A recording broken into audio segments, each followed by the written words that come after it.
Hello, everybody. My name is Lucas. In November 2020, my brother Mateo contracted COVID-19 like so many of us did. But unlike most of us, he hasn't yet recovered. Mateo is now what is known as a COVID long hauler, a title given to those whose COVID symptoms last more than 3 months. So, yeah. In all this time, he's been documenting his ups, downs, victories, and setbacks through journals, medical records, and love letters to you, the listener. And if he's come to one conclusion, it is that COVID is stupid.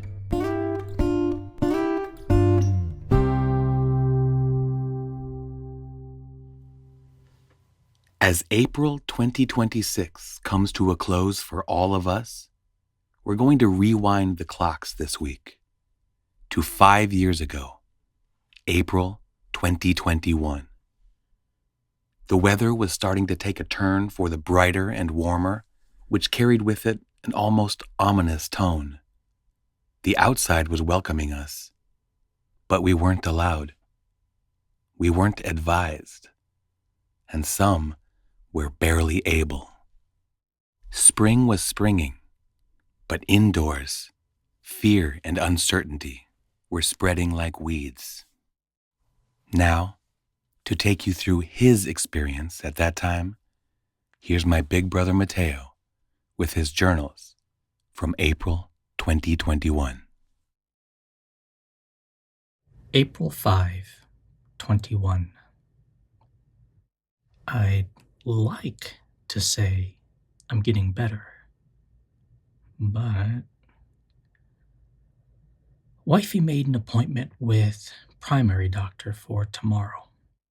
She's seeing me decline, and sadly, she's right. Again, I'm tired all the time now. I get home from physical therapy and sleep.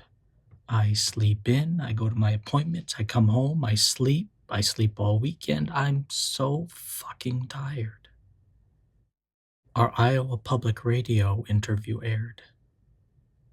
Some people reached out after hearing it, offered help if I needed.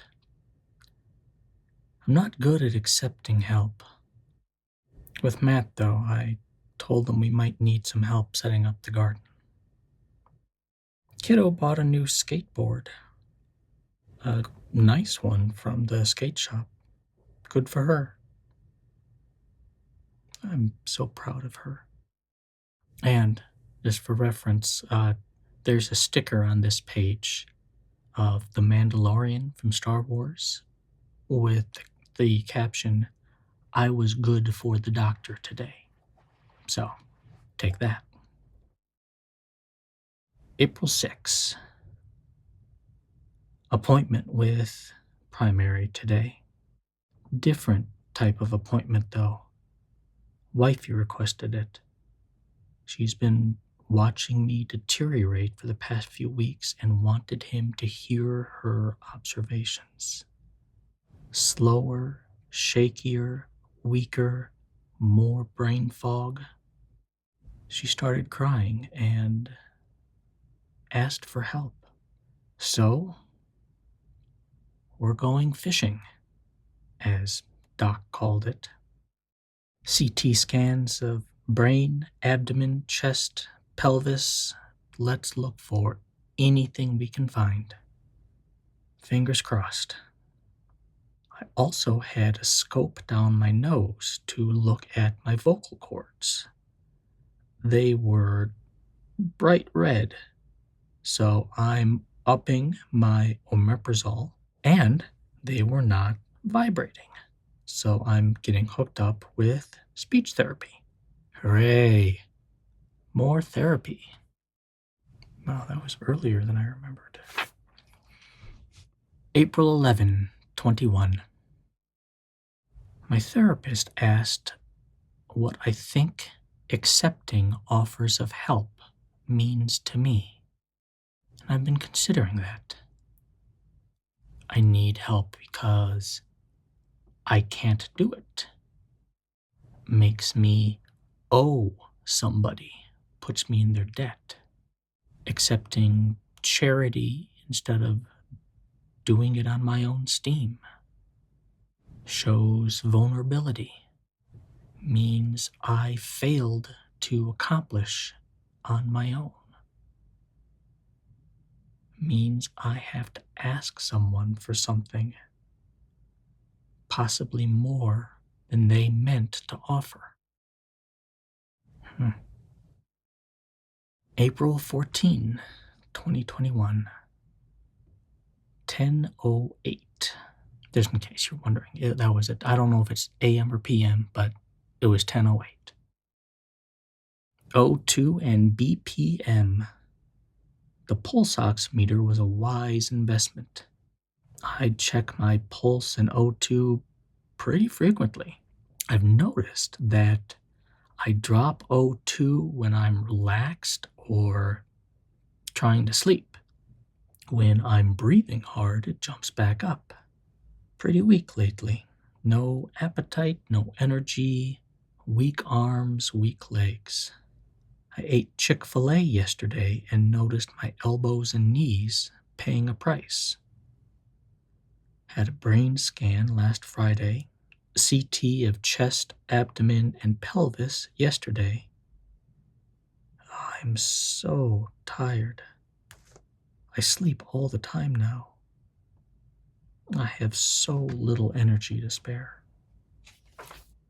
I discussed the accepting help issue with my therapist. We went over my homework for next week, which is coming up with a new treatment plan. What does my life look like after therapy? What does slipping mentally look like? I haven't had an anxiety attack for a long time, so now the need and focus of therapy needs to shift. Mental and physical are intertwined. I need physical to recover before there can be an after therapy. I'm very conscious of what my future looks like. I try not to dwell, but there's possibility in my mind, and it motivates me. When physical recovers, I need to make sure I'm able to accept circumstances and limitations. I may not be the same person as I was before, and I need to accept that as well. A new identity. What I want is to be able to function, to contribute, to attend to my duties and work to support my family. When I have that, is my mental state such that I can accept my reality? It was mentioned that I am insulated. Oh, I remember that. I'm not at work, I'm sick, so when I'm back to normal, am I able to accept and handle? If not, I need help. Will I be able to reintegrate with society without reasonable safety reactions? Still have that question today. Will I be able to be a reliable source of guidance for kiddo? Will I be able to continue distinguishing low, medium from high risk exposures appropriately? Will I be able to recognize and self-regulate if I don't? There's a grieving process for who I once was. But what do I let go of? What do I hope for? I need to build awareness of mental health symptoms. For the rest of COVID, am I feeling depressed? I need to develop insight on identity as a parent, a spouse, employee, and self. Need to build awareness of triggers and tools to regulate in a healthy way. April 16, 2021. Kicking the dick at the doctor yesterday. Tests were clear. The conversation now shifts to what's next, who's next. He mentioned Mayo. He mentioned a place in Baltimore. Dear God, I'm not excited about moving to Baltimore to live in a hospital. If that's what's going to take, that's what I do. I stopped to get some treats for my girls on Monday. They've done so much to take care of me. And there's a sticker from Nothing Bundt Cakes. That makes me happy. April 18, 2021. I get my second shot today in about 2 hours. Fingers crossed. Mary's here to take me. She was supposed to be in Indiana with her vaccinated sisters for brother-in-law's 60th birthday, but didn't go due to my declining health. She didn't feel it was fair to kiddo to put my care on her shoulders. And she's right. April 20, 2021. I'm in the hospital.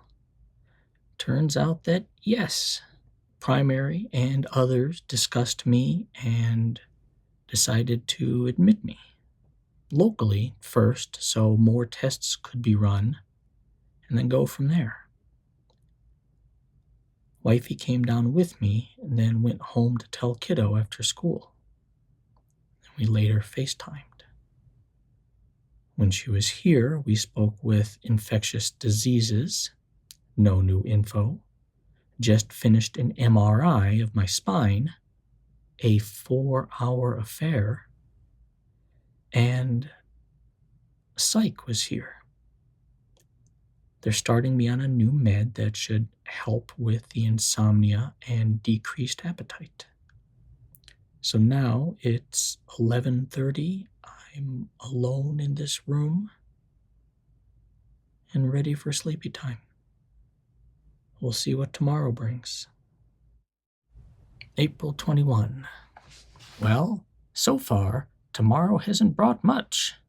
Similar story. We don't know what this is or how to treat it. And since I don't have an obvious smoking gun, what do they treat? Very frustrating. But here's what did happen. PT and OT came in and I walked a couple of steps. Doctor came in, discussed cognitive therapy for brain fog. A care coordinator came in and told me about On With Life and their COVID rehab plan. Psych came in and added a med and confirmed it's okay to finish the Ritalin, and the new med will increase my appetite, apparently. Wifey came to visit around 10. The care coordinator started the process to approve the hospital transferred to Mayo. Pulmonologist stopped in to check on me. More blood work. MRI results are unremarkable. More tests coming. And had a phone conversation with my therapist. And we are starting the new treatment plan. So, speech and cognitive therapy. I don't have MS. Tests still being run. I have a spine, and I'm not dead. So it could be worse. And I tried strawberry Ensure today. It was yummy. So it's not all bad. April 22. So, post-COVID has not been solved in the last 24 hours. Happy Earth Day! Extended headache today. I've been getting Tylenol. Also, far more tired. Could be the new meds to help me sleep, working better than expected.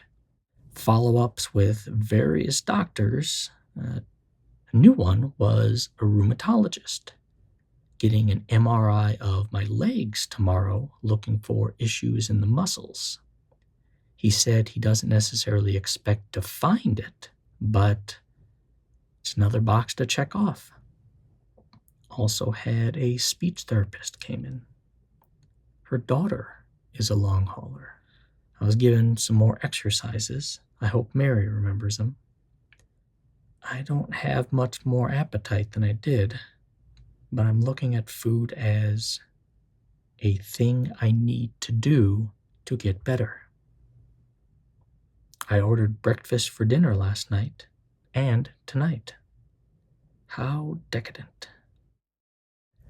April 23, and now I'm home. They ran out of new tests to run. Physical therapy was the recommendation of most. Not all PT, but occupational therapy, speech therapy, cognitive therapy, and even warm water therapy. PT, OT, ST, CT, WWT, and respiratory therapy. Mary thinks that's the list.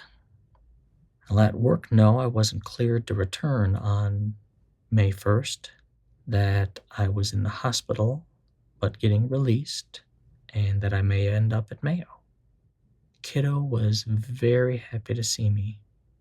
Much hugging. And then she set me up with some DVDs in my room. She has some friends over right now. They're playing out back, then ordering pizza later. Good for her. April 25, 6:51 p.m. Writing things down so I don't forget. In what could be called a moment of guilt and self-pity, I was telling Kiddo that I felt like I'm no longer a good role model, as I can't do stuff with her like I used to. She said I'm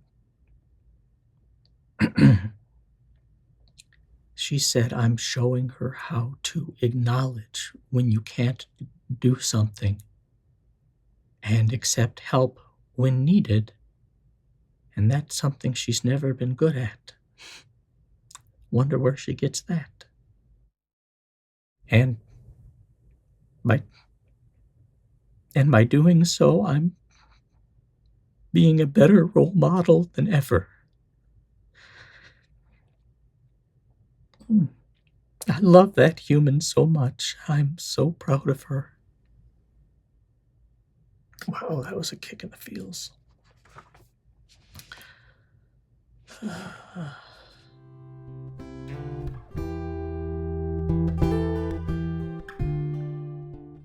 And with good reason, Mateo.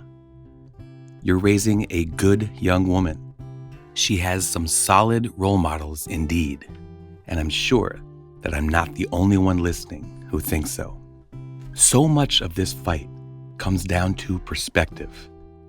What you're willing to see through, what you're willing to allow in, and what you put out. In a world like this one, and through such a storm like long COVID, there are so many things that you simply cannot control. So your only choice is to lean into your perspective. And in that way, Mateo, I agree with Kiddo with all my heart. If you'd like to share your perspective, and so many of you already have, with gusto, email us at covidisstupid2020@gmail.com. And that's stupid with 2 O's, not a U. You could also find us anywhere that podcasts are available, or take the road most traveled and check us out on YouTube. That seems to be a popular place to drop a note. So come on by. Tell us what you agree with, what you think is all a great hoax, how you cope with your own struggles, no matter what they are, or just see what's up ahead. With COVID is stupid.